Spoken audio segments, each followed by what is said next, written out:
Second to 8 November.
Wushu masana se akhoi Manipur da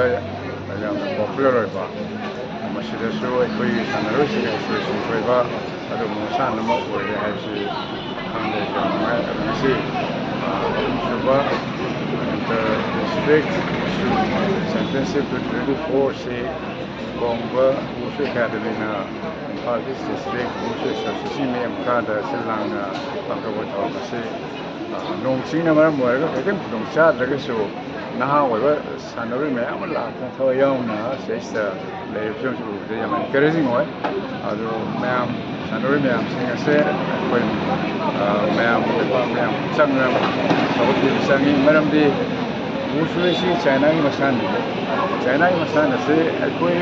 masana sana wada bitu nian mangamba ko even the Chinese players Chinese Wushu players singo makoi de hen na phana sana mangamba do makoi sanaroi singo kani habi thajab se thamne maram di koi Manipur masa se maranda habi hai padi na and talented oiba human resource ma'am level पानी picture पिक्पा population से याम दबा अद सुबह tournament में championship organise होना कोई मसाना से local level से दाउंटाई ऑर्गेनाइजर सिंगो से दाउंटाई थारे खुंदो ngasi tournament se Imphal East district level tournament se tiga humlak subana ahan bana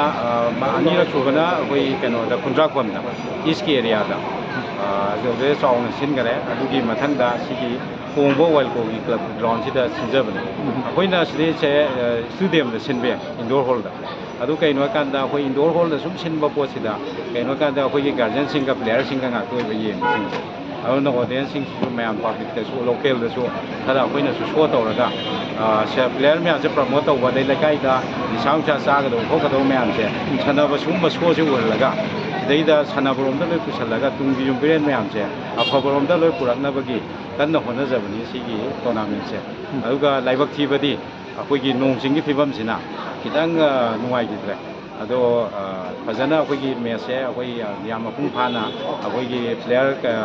chahumuk hena participate tawi daida sai gi yaure adai Ukhul district yaure Bishampur yaure Thawal district yaure adai Senapati district yaure district anamara loina sure ni poche akoina sigi tournament se mathang jum silakini continuous nai kai gi noi kan da senior akoigi player mayam se hojik se moi gi sumba match se siligai moi da performance loi hengat panina sigi poche akoi oja sing mayam tanaraga technical mayam pullaga ko cooperation chaba pimina ga sida phaja silli sidaida mayam na support to bi sida makte yam mai